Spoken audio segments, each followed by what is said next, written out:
Hello, everyone. Welcome to today's webinar. This is the very first of our Science and Discovery webinars for AGU. Today's webinar is titled The Carbon Footprint of Superheroes, What Caped Crusaders Teach Us About Ourselves, featuring our guest speaker, Miles Strayer. It's been a long time since I was your host, but I'm Eric Hankin, the Student and Careers Program Manager at AGU. First off, a couple housekeeping items. If you have any questions during today's presentation, feel free to type them into the question box in the right side control panel, and we'll get to those at the end of the presentation. Additionally, Miles is going to have some poll questions for you today, as well as an open-ended question. The poll questions will be a pop-up screen. You can answer it then. And the open-ended question, you'll be able to type into the question box as well, and we'll look at your answers. Miles, if you want to pull up that first question. And here it is. So, what do you think the annual carbon footprint is of the average US citizen? Feel free to type this into the question box and we'll look at some of your answers. While you're doing that, I'll continue introducing the webinar. So, presenting today is Miles Strayer. Miles is a geological data scientist at Stanford University. He uses the tools of machine learning, Bayesian statistics, and physics-based models to investigate the creation and transformation of planetary surfaces. Now, in his spare time, you can find Miles managing the award-winning Generation Anthropocene podcast, doing cool stuff like reconstructing the geological history of Game of Thrones, and other cool pop culture science stuff. Today, he's going to walk us through his calculations of the carbon emissions of some of the most popular superheroes, as well as what we can learn from this exercise to help us reduce our own carbon footprint. So let's take a look at some of your answers. Oh, I see people are being shy. No one's answered yet. Any Come ideas on, as let's to do some the? answers. Just order of magnitude: 100,000, 10,000, Yeah, 100,000. it can be in pounds, it can be in kilograms. I'm gonna say I had no idea before Miles and I started planning this presentation. So Well, and also, I will say I had no idea when I began this project, so not knowing is kind of what got all of this going. we've got one answer. Nathaniel has said 6,000 kilograms. Okay, Yeah, I guess if you're really green, you could go that way. yeah. Let's see. I We mean, have that's definitely 30 something tons okay. from Francisco. Yeah, what do you think, Miles? Is it somewhere in between there? The answer that we're Well, looking for? we'll get to that answer. Right now I just want it to be more of kind of a thought experiment and just kind of get a sense of where everybody thinks their carbon footprint is, but most importantly, as I learned, where that number comes from, because it's a really weird concept or was a weird concept for me to wrap my head around. All right, so we'll begin here, going through the carbon footprint of superheroes. Also, thanks to AGU for having me for the webinar here. This is super fun to get to chat about this stuff.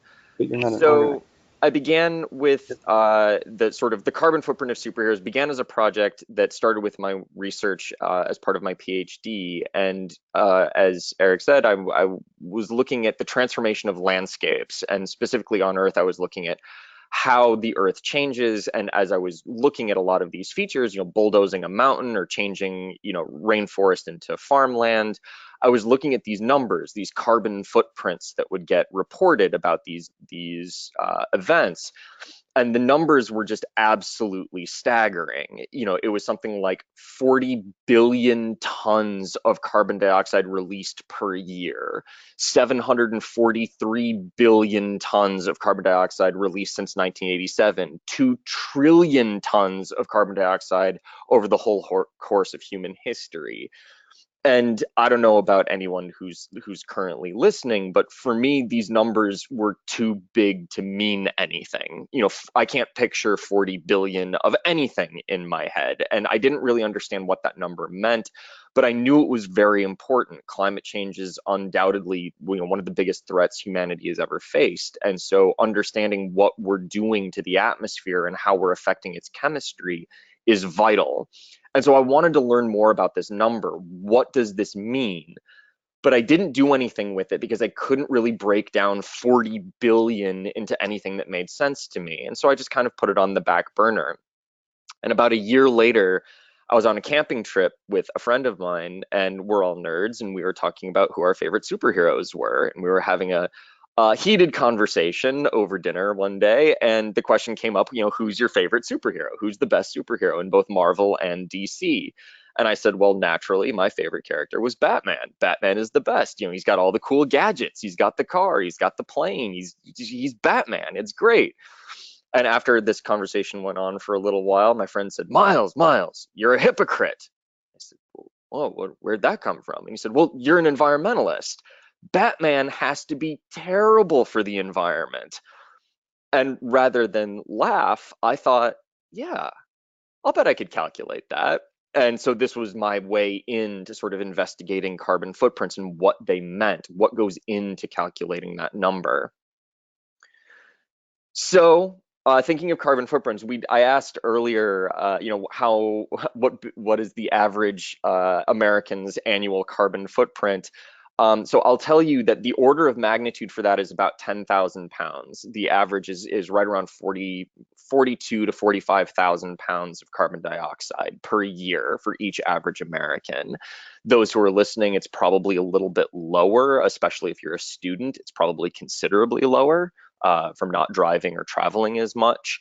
But nonetheless, the number is still around tens of thousands. So here was a question that I had. How many pounds of carbon dioxide do you think it took me to create this project? Because you're crazy if you think I didn't calculate that. Okay, and we're gonna launch this poll. So it should pop up on your screen now. So how many pounds of CO2 do you think it took for Miles to create this project? We also have kilograms for you metric people out there. Yes.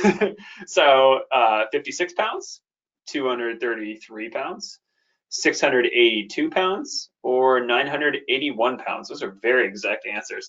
And we'll close the polls in 3, 2, oh, we're gonna wait a little longer. 3, 2, 1, and closing. Let's see if it'll close. There we go. Okay, and the answers are in. So 10% say 56 pounds. The favorite, 45% say 233 pounds. Those who opted for answer C, my personal favorite, regardless of question, 30% said 682 pounds, and 15% said 981. Okay, so here's where these numbers get fun, because right now I'm betting that these numbers don't really mean anything to any of us. They certainly didn't mean anything to me. The correct answer was D. It was about 981 pounds of carbon dioxide to produce this project. But the question is, how, where, like all the questions, literally every question, where does that number come from? And so we're going to use that as the launching point for this particular project. So, what goes into Batman's carbon footprint? Well, what goes into anyone's carbon footprint? Before I could look at Batman, I had to understand my own carbon footprint. What is my carbon footprint? Again, assume that I'm an average American. Assume that I emit roughly 44,000 pounds of carbon dioxide equivalent every year. What goes into that? Well, there's some things that I began to talk to colleagues of mine who actually study this way more intensely than I did, who worked with the state of California to help develop their carbon emissions plans. And the first thing was electricity consumption, right? Most of the electricity in the world comes still from burning fossil fuels. Burning fossil fuels releases a lot of greenhouse gases. And so our electricity consumption habits, from our lighting to powering our phones and computers to warming and heating our homes, all of that has a carbon footprint associated with it. Transportation, this is another thing that leads to a higher carbon footprint the more you travel. Burning gasoline absolutely has an impact on the environment. Driving cars, jet fuel tends to actually be worse because you're burning it at much higher altitudes where it has a much different effect. Materials and technologies. I mean, materials, this is everything from literally the shirt and pants and socks and everything that you wear on a day-to-day basis. All of that has a carbon footprint. The metal or the aluminum that goes into building the bike frame that you ride around campus or ride around town, to crazy advanced technologies, things like the International Space Station. What does it take to build those materials? All of that has a carbon footprint. And finally, food and our diet. Certainly our food has a carbon footprint associated with it because it takes water, it takes energy to produce our food. It requires us to build nutrients and fertilizers, and then it also takes cars and trucks and railways to transport that food around the country and sometimes even around the world. All of that has a carbon footprint associated with it as well. So there are other, areas that contribute to our overall carbon footprint, but these are the four big ones that I was able to basically come across in my research. And so these are the four that we're going to sort of investigate today. And we're going to do this journey together. This was my journey of going through and learning about carbon footprints via Batman. So here's Batman. And again, we have these four areas: electricity consumption, materials and technology, transportation, and food. Does Batman consume electricity? Yeah, for sure. He uses his supercomputer, the Bat computer, to help fight crime. Cool. All right, so we can calculate something about the carbon footprint of that electricity consumption. Transportation, yeah, I mean, he's got some of the coolest transport vehicles around. He's got the Batmobile and the Batwing. We can calculate those carbon footprints. Materials and technologies, you bet. He's got the suit and the batarangs and all of his gadgets. We can definitely look at that. Food and diet, well, kind of. I mean, the guy definitely has to eat, right? Bruce Wayne he's got to keep in pretty good shape, but he doesn't really draw superpowers from his food. And for the purposes of this project, I was really only looking at the elements that make the superheroes super. So we'll get into food and diet with another character in just a sec. So let's start with materials and technology. This is where I was 100% convinced where Batman's carbon footprint was going to be enormous. He has all of these crazy materials and technologies and gadgets. And so I approached this very scientifically as best I could. What was the method? Well, there's a method called life cycle assessment or life cycle analysis. And this is a real method that's used by scientists to figure out what the carbon footprint is of our materials. Let's go back to the example of the aluminum in your bicycle, right? Well, that metal has to be dug up somewhere, in ore from the rock. It then has to be transported. It has to be melted down. It has to be processed. It has to be refined. It then has to be molded and injected into something that looks sort of like a bicycle. And then that thing has to get transported to the store where you can buy it. That whole chain, that life cycle, if you will, has a carbon footprint associated with it. And so I spoke to a great friend of mine, Emily Grubert, who's a brilliant scientist who does work with life cycle assessment. And so we use that to look at some of Batman's materials and technologies. Well, and his best known materials and technologies are definitely his suit, the bat suit, pretty iconic, and his gadgets, probably the most famous gadget being the Batarang, right? These metal, horribly designed bladed weapons that he throws around at folks. But then the question comes up, so what are those made out of? Because a lot of these materials, especially when you get into superheroes, don't really exist in the real world, right? I did think about things like adamantium for Wolverine. What is that? That's not a real thing, but we can get as close as we can using life cycle assessment and using real materials from the real world. So I looked at the suit, and Emily and I began to break it down piece by piece by piece. So we were looking at the comics primarily, but also from the movies, and in this case, the Christopher Nolan movies, the Batman Begins, The Dark Knight, and The Dark Knight Returns, or The Dark Knight Rises. And in the movies, it stated pretty clearly that the suit is made out of Nomex.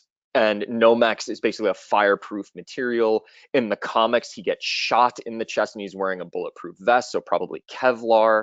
And using the carbon footprint, the life cycle assessment of those materials, combined with the weight of those materials, we can come up with the carbon footprint of the suit itself, which is right around maybe 7,000 pounds of carbon dioxide equivalent. Looking at the cowl, again, going from the movies, Alfred actually says that it's some sort of carbon-carbon composite, like hard graphite or something like that. And so we were able to use life cycle assessment on that material and say it's around 1,700 pounds of carbon dioxide equivalent. Well, let's keep going. Batarangs are steel. Steel is fairly straightforward. I said, let's say he uses about 100 batarangs a year. That's about 50 pounds of steel. We can calculate that carbon footprint, about 285 pounds of carbon dioxide equivalent. The cape, is probably some sort of polyester material, and nitinol is kind of another weird material. Nitinol really exists, and it is a memory metal. Basically, you can heat it up and cool it down, and as you go through these various phase changes, it will remember its previous shape. And in the movies, they call it like a memory fabric. And nitinol really does exist. It's not nearly as good as what they show in the movie, but that is a material that we can calculate. And Emily did the work for most of this. And there are tables for those who are interested, life cycle assessment tables from researchers who have spent a long time doing all these calculations. And we were able to determine that the cape itself was around 500 pounds of carbon dioxide equivalent. Bat shark repellent from the amazingly underrated Adam West Batman is not a thing, so we didn't calculate that carbon footprint. And boots, fairly straightforward, steel toe work boots, probably something fairly straightforward and fairly simple, and that's about 5 pounds of carbon dioxide equivalent. So adding all of that up, using life cycle assessment, the suit and his gadgets are around maybe 9,000 pounds of carbon dioxide equivalent. I realize I keep saying carbon dioxide equivalent. The reason for that is that carbon dioxide isn't the only greenhouse gas that's emitted. There are other powerful greenhouse gases like methane. But scientists will tend to make everything in terms of carbon dioxide because it's a little bit easier to understand carbon dioxide. We're much more familiar with it. So carbon dioxide equivalent is basically how many pounds of carbon dioxide would lead to the same impact on global climate change. So let's move forward. 9,000 pounds of carbon dioxide equivalent. That's a lot. That's a huge amount of carbon dioxide. And in fact, that's about 37 regular men's suits, which I found to be rather interesting. That's not a whole lot of average men's suits, but it gives you an idea of actually the carbon footprint of our clothing. So moving on to transportation, okay, well, how are we going to do this? How are we going to calculate the carbon footprint of, say, the Batmobile or the Batwing? Well, we need to know fuel consumption, right? How many miles per gallon? And then we need to know, well, how often is he using it? How many miles is he driving this car around every day or every year?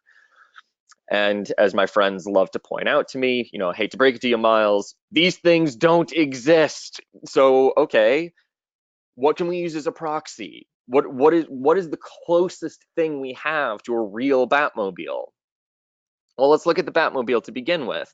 And, it starts off just kind of looking like a high-end sports car, some sort of really, really fast sports car. And those cars, like a Bugatti Veyron, which is a really high-end sports car, they get about 8 miles to the gallon. But it's also heavily armored, villains are constantly shooting at the Batmobile, and it's easy for Batman to just sort of have the bullets deflect off it. So a heavily armored vehicle, something like a military Hummer, they get about 6 miles to the gallon. So it's okay, we're in the same basic ballpark. So it seems like the Batmobile would be right around then. And then an idea came to me when I was like, okay, well, let's see if we can validate this number a little bit more. Let's do a little bit more investigation. And what's a car that can go super fast, is heavily armored, and protects important people? Well, the presidential limousine. I mean, the presidential limousine has a good engine. It needs to be able to get out of trouble, and it's certainly heavily armored, and it gets about 7 miles to the gallon. And so the important thing that I discovered here was looking at these 3 different versions. They all sort of validated each other. We have 8 miles to the gallon, 6 miles to the gallon, 7 miles to the gallon. So that seemed to be a really reasonable proxy for the Batmobile. I ended up using 8 miles to the gallon because I figure Bruce Wayne is a good guy. Batman wants to save the planet. He tried to make his car as efficient as possible. So now we need to figure out how much Batman's driving around. Well, the average New York City taxi cab driver drives around 70,000 miles per year, and that's from a study that looked at the driving habits of over 1,000 New York City taxi cab drivers. And while Batman is certainly out patrolling Gotham every night, I doubt he's driving as much as a taxi cab driver. And so my estimate was he's driving around maybe 30% that of an average New York taxi cab driver, which is roughly 20,000 miles a year. So now we just need an equation, and we can plug these numbers in. Well, carbon emissions from a car are going to be how many miles per year divided by how many miles per gallon, and multiply that by the pounds of carbon dioxide equivalent released for every gallon of gasoline burned. And when you do the units analysis on that, the answer will come out as pounds of carbon dioxide equivalent per year. So we can start plugging those in. Well, he's driving about 20,000 miles per year. He has about 8 miles per gallon, and the pounds of carbon dioxide equivalent released per gallon, this again has been calculated by the EPA and the EIA and a couple of other places, and it's about 19.36 pounds of carbon dioxide equivalent for every gallon of gasoline burned, which is a total for the Batmobile of 48,400 pounds of carbon dioxide per year. And that means that just driving the Batmobile, it releases about the same amount of carbon as the average American does every year. That's a pretty staggering number. Okay, so we've just gone from 9,000 pounds to close to 50,000 pounds. Let's keep going. Let's look at the Batwing. Well, we can do basically the exact same thing. We just need to know the fuel consumption and the average transport distance. And so looking at the Batwing, I assumed it was sort of a mix between two different kinds of aircraft, the stealth fighter and the Harrier jump jet. And believe it or not, these the fuel consumption habits of both of those aircraft are published. So you can find those if you want to dig into the literature. You can find it on my website where I found those numbers. And so the fuel efficiency of this aircraft is about 0.81 miles per gallon. So this uses a lot of jet fuel. And doing that exact same calculation that I showed before, it comes out to about close to 1,500,000 pounds of carbon dioxide equivalent for flying around, just cruising. But the Batwing can also hover. And I'm using Batman the Animated Series for this, probably my favorite version of Batman on TV. And in hover mode, there are aircraft that can actually do this. They take off vertically like a helicopter. And the fuel efficiency for those is absolutely staggering at 0.5 gallons per second. And when you do the calculation, I assumed he was only in hover mode for maybe about 5% of the time, right? He just needs to like jump in the plane or jump out of the plane every once in a while. Most of the time, he's just gonna be cruising around. And that comes out to a pretty staggering 243,000 pounds of carbon dioxide equivalent. So the Batwing is really, really quite terrible.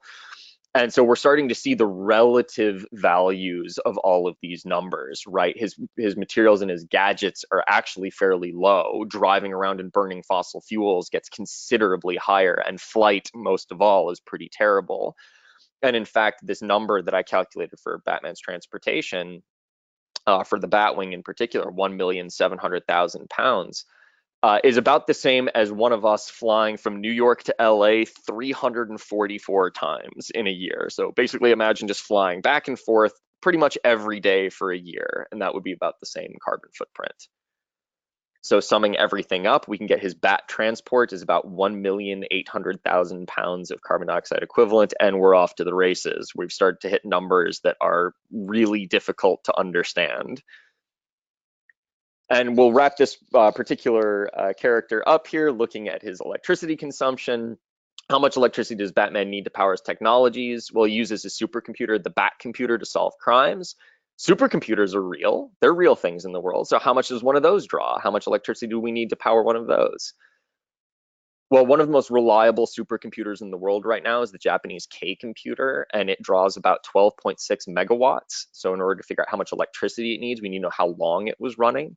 I assumed that the Bat computer was running about 12 hours per day. He doesn't need it running 24 hours, only for the toughest crimes, usually from the Riddler.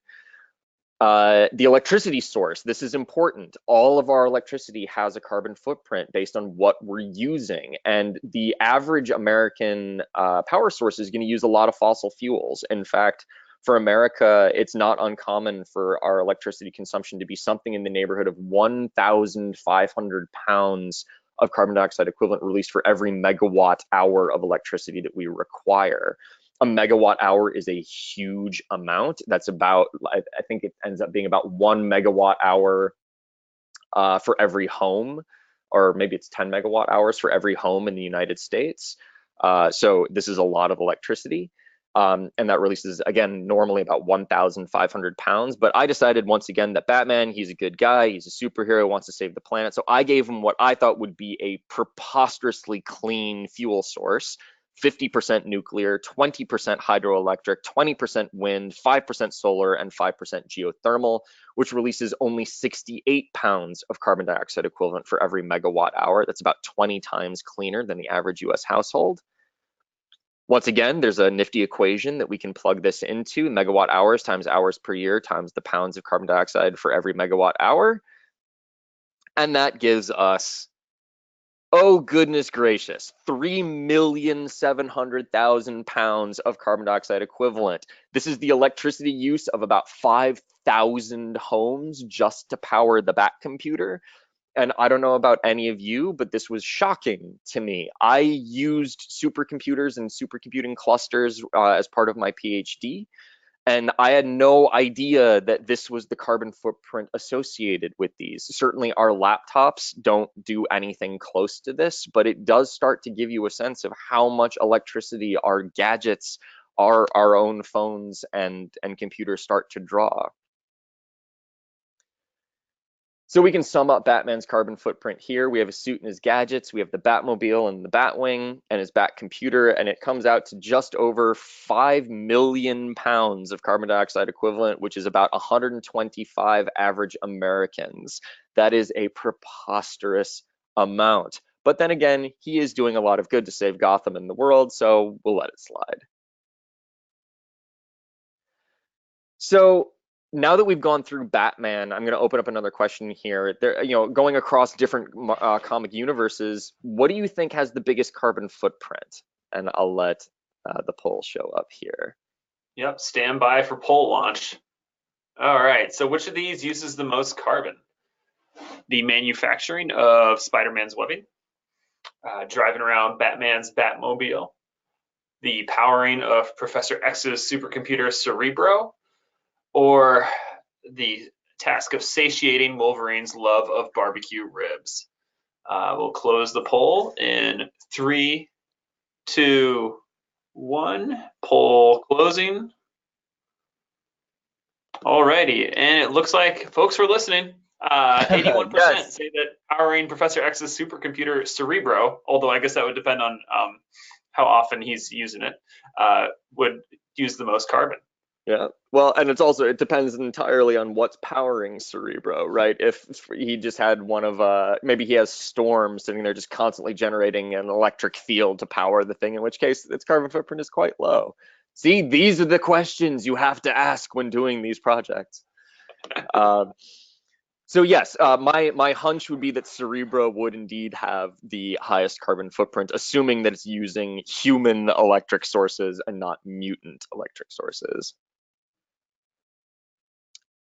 So we're running a little bit short on time here, so I still want to breeze through this one relatively quick. There's another character, Jessica Jones, who exists in the Marvel universe. She's got a great show on Netflix for those who are interested. It's very dark, so be warned. And Jessica Jones is a little bit like Superman. She just kind of has these innate superhuman qualities, but she's also a private detective, and she uses her superpowers as a private detective.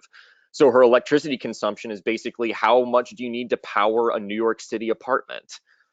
She doesn't need materials. She doesn't have batarangs or anything like that. She doesn't have a Batmobile. She can leap tall buildings in a single bound, so she doesn't really need to drive around all that much.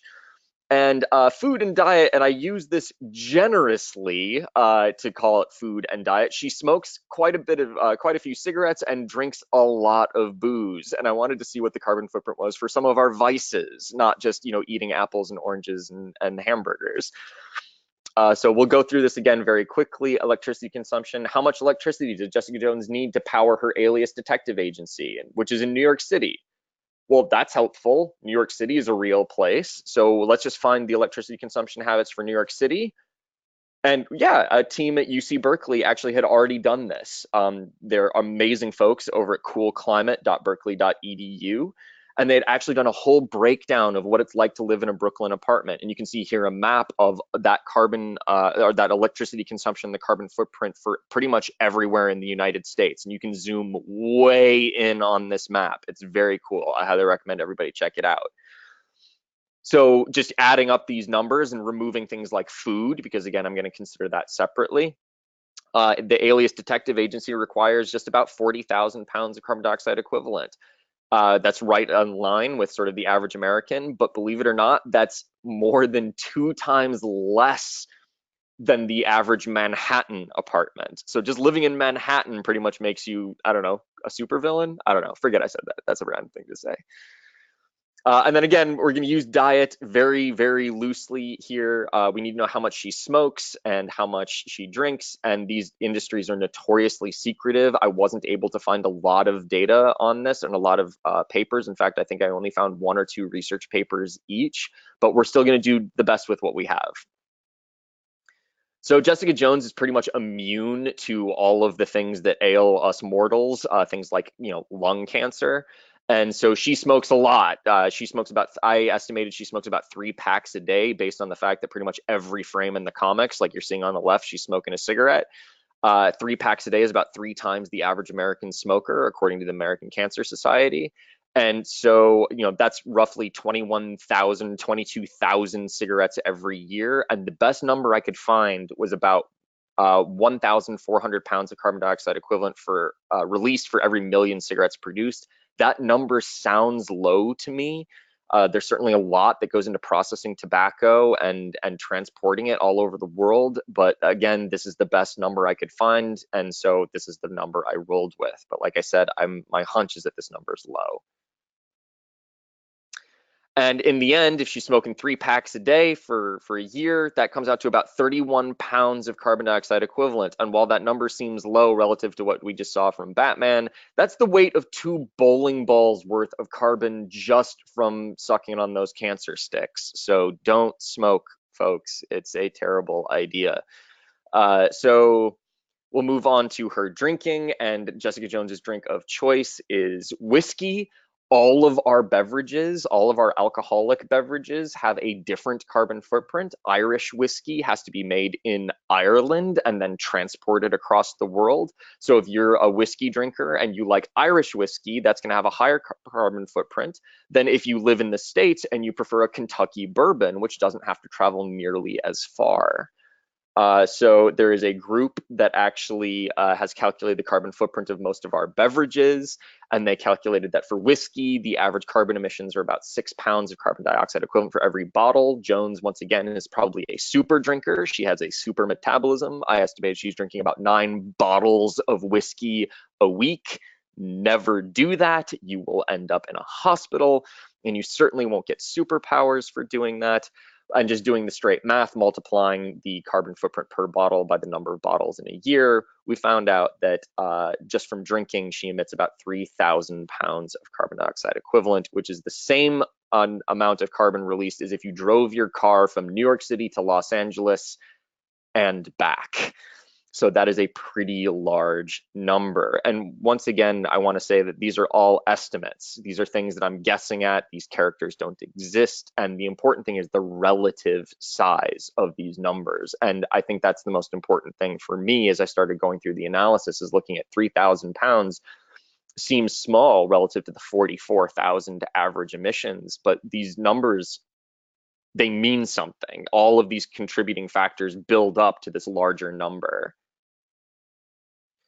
So again, looking at Jessica Jones's carbon footprint, it comes out to a fairly reasonable 42,000 pounds of carbon dioxide equivalent. It's roughly the same as the average American, albeit coming from slightly different sources in her smoking and drinking habits.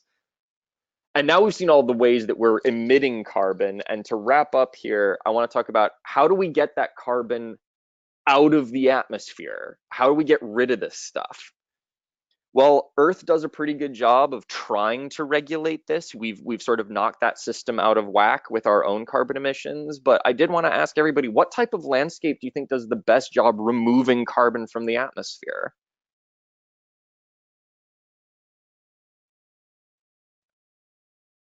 Okay, and we're launching our poll. So what type of landscape does the best job of removing carbon from the atmosphere?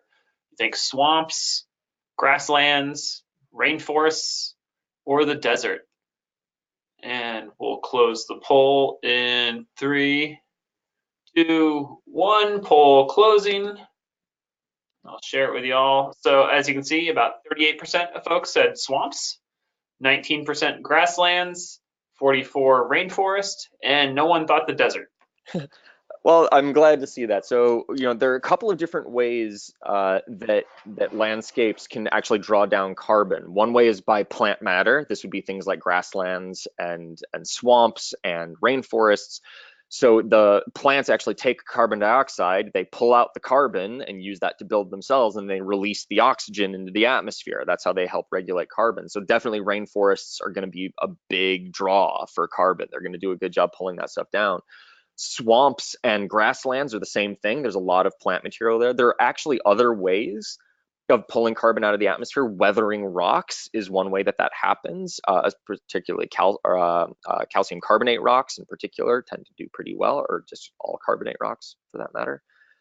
So there are some ways that we can start getting rid of carbon. And we're going to look at Swamp Thing. So Swamp Thing is a character from the DC universe, and I appreciate that he's a little bit of an unknown character, and he's a weird character. In true comic, weirdness fashion, he was a scientist working in a secret lab in the swamps of Florida, and his consciousness was blasted out of his body when a supervillain blew up his lab and tried to kill him, and his consciousness merged with the surrounding plant matter, which basically makes Swamp Thing a walking, talking plant. And he can move his consciousness from any plant matter on the planet. He just tends to hang out in swamps most of the time. For those who are familiar with Guardians of the Galaxy in the Marvel Universe, you can think of Swamp Thing as sort of the DC equivalent of Groot, that wonderful talking tree from Guardians of the Galaxy. Anyway, looking at Swamp Thing, well, he doesn't really consume any electricity. He doesn't really have materials or technology. He doesn't need transportation. He's just moving his consciousness around, and he doesn't really need to eat anything. So what are we going to look at here?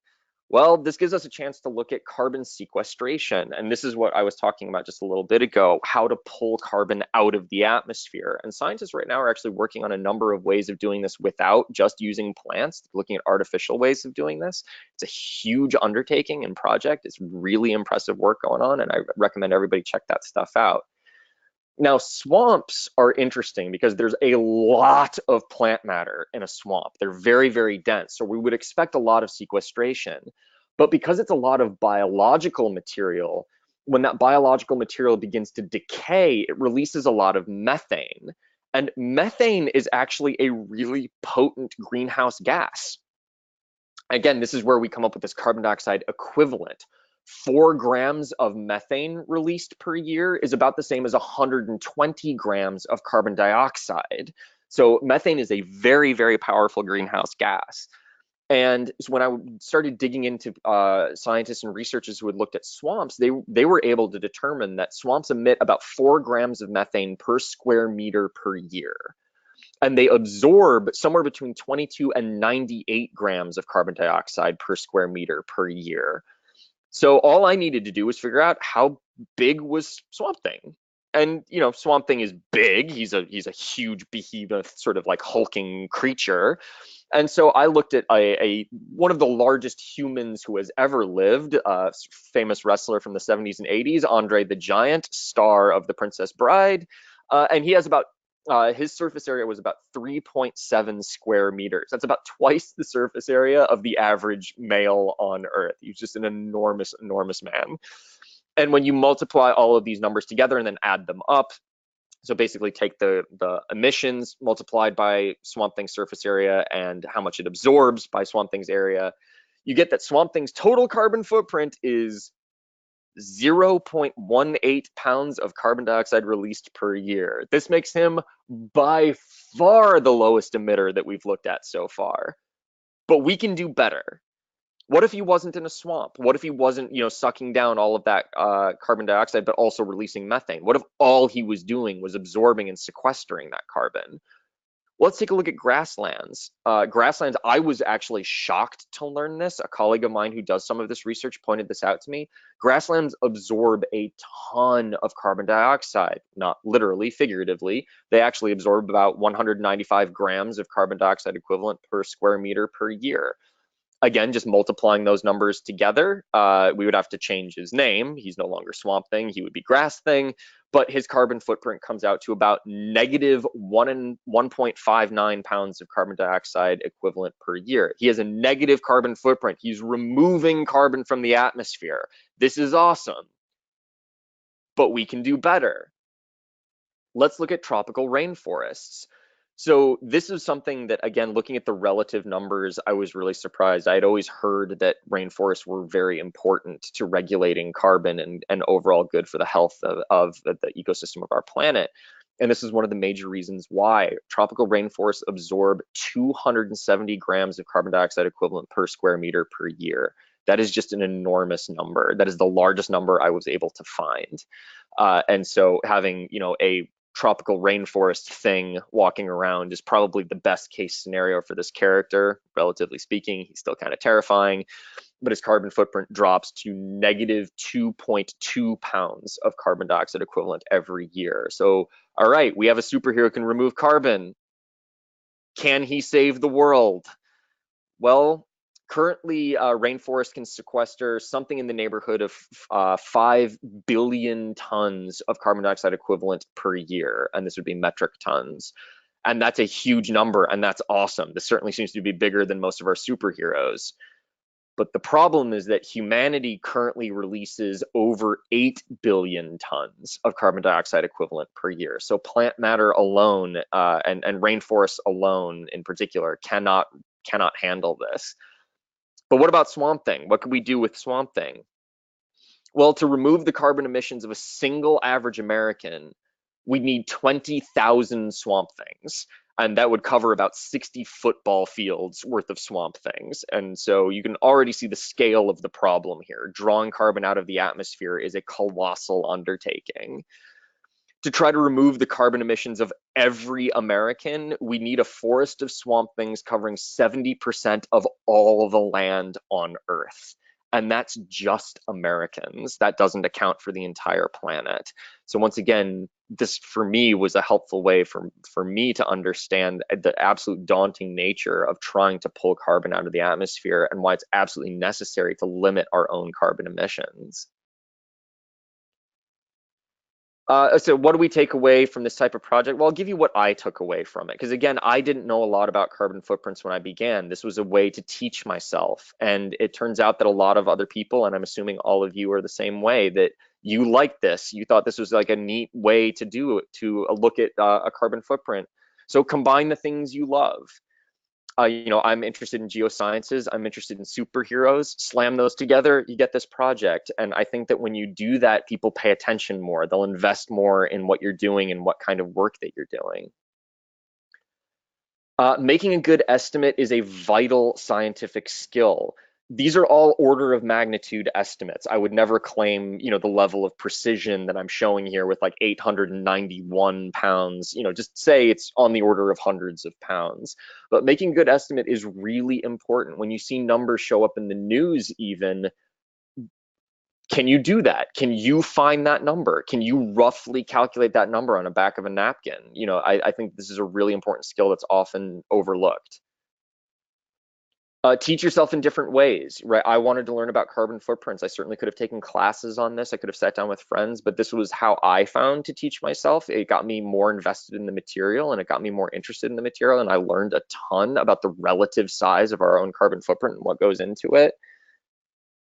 And the final message here, because I've been criticized with this project for saying that our superheroes are killing the planet. They're not. We still need our superheroes. They're amazing. I love these superheroes. I love these characters. We need them to help save the planet.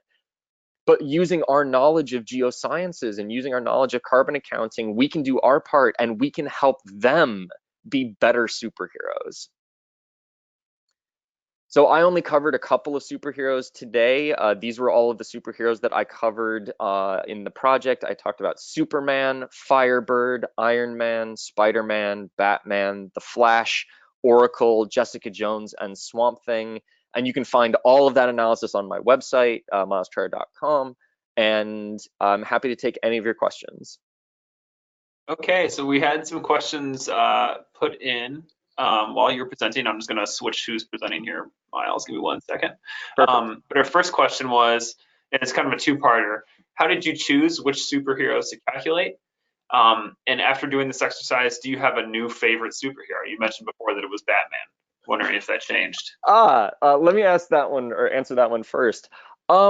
I think I have, believe it or not, a new appreciation for Oracle, who is one of she was a cool superhero to begin with, and one of the only superheroes who has ever existed who was also paralyzed. And I thought that that was a really neat move that DC pulled there. Firebird is another character that I started to investigate. She is absolutely bananas cool. She's in the Marvel universe, so I really like those. I mean, Batman is still my favorite, but I granted certainly new appreciation for some of the other characters.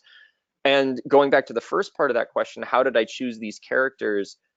Superheroes in their best form are reflections of us. They all capture some aspect of our own humanity. And so what I wanted to do was choose superheroes who reflected our energy consumption habits, our carbon emissions habits in some way. So, with Iron Man, it would be crazy technology. Firebird, it would be actually burning stuff. The Flash is eating. He needs a lot of calories to run at superhuman speeds. So what is he eating and what's the carbon footprint associated with that? So each of these characters represents some aspect of our own emissions habits. And that allowed me to better understand, hey, if my carbon footprint is 44,000 pounds, what's going into that? Is it still the majority electricity consumption? Probably. Is transportation a factor? Yeah, but electricity is definitely going to be bigger than that. My diet, it's probably bigger than the average American's diet, but not by much. And so it just helped me sort of understand how my own carbon footprint becomes what it is. Cool. So let's pull up another question. So considering the resource usage of supercomputers and other powerful technologies, this question's a doozy. How should we balance technological progress with environmental stewardship? So how do we advance the society technologically while still being, stewards of the environment and conscientious of our environment? Totally, and that's an excellent question. From this particular work, I had the tremendous benefit of being able to put absolutely preposterous numbers and give them to single individuals. But I think one of the main ways to think about our technologies is that our technology used to be something that only existed for us. It was only our technology. And I'll use the example of software for most of our computers, right? We used to actually need to have a CD or a DVD that we would put into our machine, and that's how we would download our software. And increasingly, that is just being put on the cloud. That's a huge advance in technology, and it requires a lot of energy to run the cloud. But when you take that carbon footprint of running the cloud and running the server farms that power that, that gets distributed across everyone who uses it. So actually on a per capita basis, on a per person basis, the number is way lower to run it that way than it is to give all of these bits of software to individuals. And so I think when we talk about using advanced technologies, that's certainly one way to think about it. Is this a technology that exists solely for myself, or is this a technology that is being distributed across many, many individuals? Google is a great example of this. I looked into Google's carbon footprint when I was investigating Oracle, the character, not the company. And Google's carbon footprint is, of course, enormous. They have huge server farms that require refrigeration and electricity consumption just to keep everything running, keep the lights on. But how many people are using Google? How many people work there? Right? When you have that many people, the actual carbon footprint comes way down. But then the final answer to that question is, how do we be responsible? For me, it's what are we using to power that technology, right? We could power our technology by burning coal nonstop. We could absolutely do that. Or running diesel engines. We could absolutely do that. But what if we were able to power it with solar? What if we were able to power it with wind? What if we were able to power it with other alternative energy sources that have significantly lower carbon emissions? That would be my answer. Awesome. Thank you. Yeah, that was a that's a great answer for a tough question. So just a reminder, everyone, you can still type in questions. I've got a couple in the queue, but feel free to type your questions into the uh, question box on the control panel of your GoToWebinar screen. So here's another one, and I think you anticipated this question, Miles, when we were chatting about this webinar. But of the superheroes that you looked at, who has the worst carbon footprint? Is it Batman? But I get this question a lot. And the answer is, of course, it depends, which is a bummer, but it really does depend on the assumptions that we make for the characters. So Batman is pretty bad. Batman's carbon footprint is pretty enormous. But Oracle and the Flash can challenge it. And so so in the DC Comics universe, which is where Oracle exists, the internet, Google, isn't really a thing. Or at least it wasn't when the character was created. But Oracle was basically a one-woman version of Google or Amazon Web Services or Wikipedia. And even those three companies have radically different carbon footprints associated with them. So if we assume that Oracle is Amazon Web Services, which draws way more power than just about any other industry I can think of, and I give that entire carbon footprint to her rather than distribute it across the millions of people, probably billions of people who use Amazon Web Services, her carbon footprint ends up in the billions of pounds of carbon dioxide released per year, which is pretty terrible.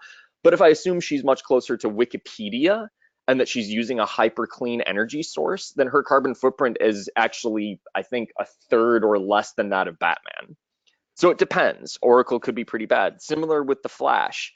So it depends on how quickly the Flash is running. The faster we run, the more calories we need.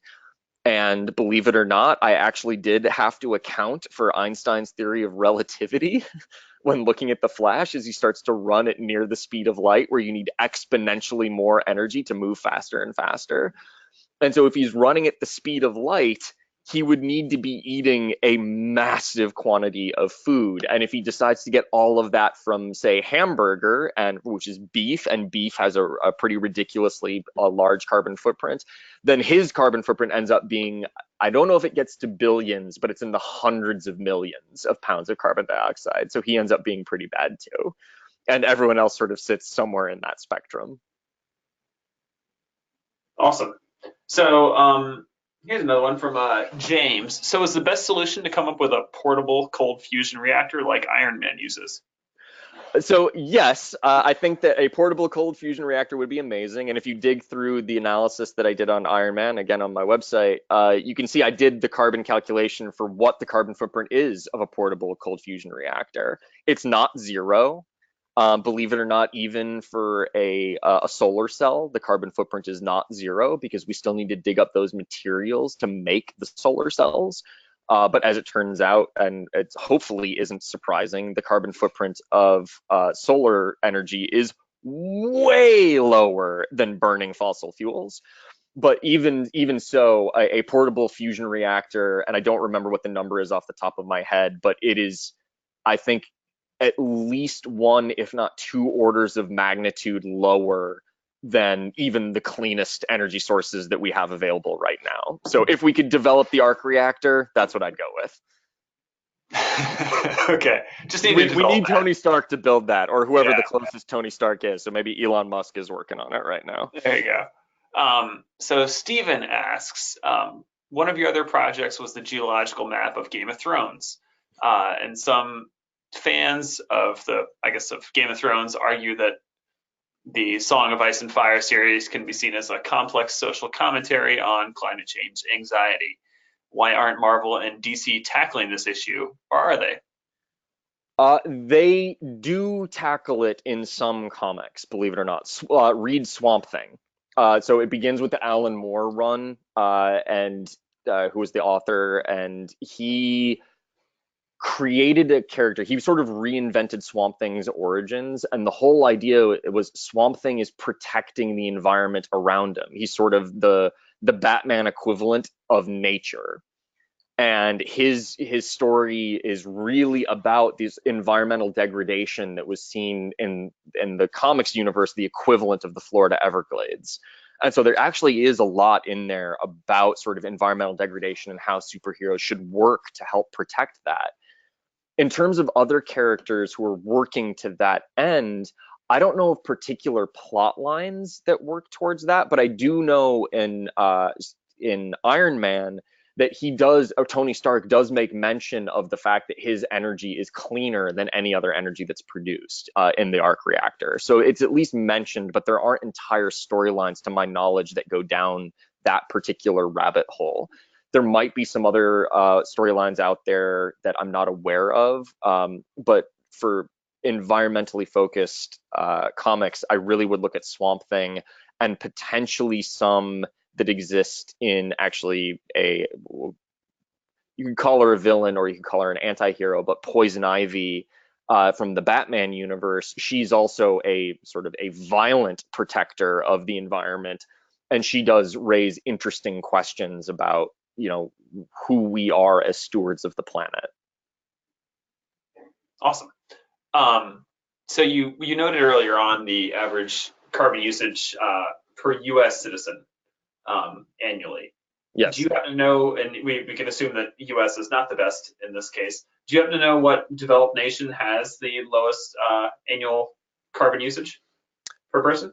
Not off the top of my head, but there was a great report in The Guardian that actually investigated this, and that report in The Guardian was one that I used to help validate the numbers that I was getting, the 44,000 pounds for the average US citizen. I don't remember what the best developed nation was. I can tell you that there are a couple of trends.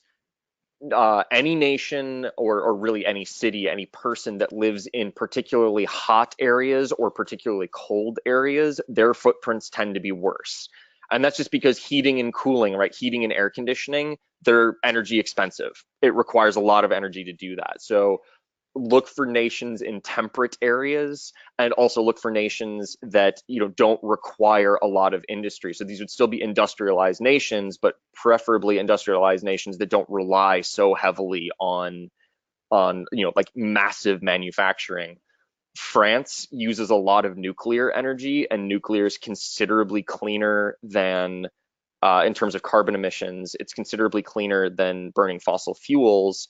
So my hunch is that France would be pretty good, but I can't recall off the top of my head. There's a Guardian, if you search carbon footprint per capita country, I'm sure that this Guardian analysis will show up. Yeah, it seems like those Western European nations, just north of the Mediterranean, like Portugal and stuff, might be pretty good. And Yeah, and France. I think there are also some interesting ones, and especially to me, some of the most interesting carbon footprints are coming from developing nations. So there are a lot of nations, certainly in sort of the West Pacific and in Africa, that are doing really interesting things with technologies, specifically solar technologies, because it's so sunny there, that they're able to actually really grow their GDP with minimal fossil fuel consumption. And so there's some really interesting numbers that come out of those areas as well. So that's a kind of a cool little discovery that I had in looking at some of those numbers. Awesome. Go developing nations. Yeah. So we have one final question. So unless anyone asks anything else while I'm queuing this question, this will be the last one. So you talk about any supervillains today, and we can assume that most supervillains are pretty bad environmentally because of all their super weapons and stuff, whatnot. Do you happen to know of a supervillain off the top of your head who would be kind of the equivalent of Swamp Thing? Yes, and before I reveal the identity of that character, one of the things that is actually very important to point out for this analysis that I didn't say up front is, especially if you watch the movies, and I'm talking primarily about the DC movies, but also the Avengers and Marvel, like they're destroying parts of cities. That has a huge carbon cost. Like building concrete has a huge carbon footprint associated with it. For this analysis, me and my colleagues, specifically Emily Grubert and Ryan Haupt, who's giving another webinar, which you should totally go and check out. It's all about dinosaurs. We decided not to look at collateral damage. So, when you were talking about supervillains, like Lex Luthor wanting to take over Metropolis or blow up, part of California so that he could buy real estate, we're not accounting for that. We're only looking at their individual actions, not like the huge citywide destruction that goes along with it. But going back and answering the question more directly, is there a villain equivalent of Swamp Thing? And I think the answer is yes. And I think the answer is Poison Ivy. So Poison Ivy, again, is a Batman villainess. She can control plant matter. And she can cause plants to grow to absolutely obscene sizes, and she grows all of her plants herself, and she has a pretty, green thumb, as it were. She also develops a lot of poison plants, so while she'd be fairly good for, carbon, she'd be really bad for poison emissions. So, she's not exactly the same as Swamp Thing. But if she decided to, say, team up with Swamp Thing and just grow plants everywhere, I think she could have a pretty positive impact on carbon, albeit a pretty negative impact on almost everything else, given her history. It's kind of ironic considering that doesn't poison ivy is one of the plants that thrives under a more carbon dioxide heavy. I think so, yeah. That's pretty funny. Okay, well, on that note, it's my second saddest part of the day next to when I finish my morning coffee. This is the end of the webinar. But thank you, Miles. This has been really awesome. It's a really cool presentation. Thanks for having me. Yeah, and thank you to our audience for joining today's webinar, for all your great questions and participation in the polls. Keep your eyes open for a follow-up email with the recording link that will probably be sent next week. And if you haven't already, please register for our next Science and Discovery AGU webinar, which will be on June 22nd. Miles gave a quick plug for this, but on June 22nd, Ryan Haupt, paleontologist with the Smithsonian, will dissect the dinosaurs of Jurassic Park, which should be super cool.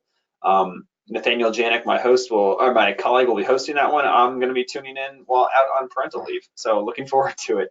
Have a great one. Bye, all.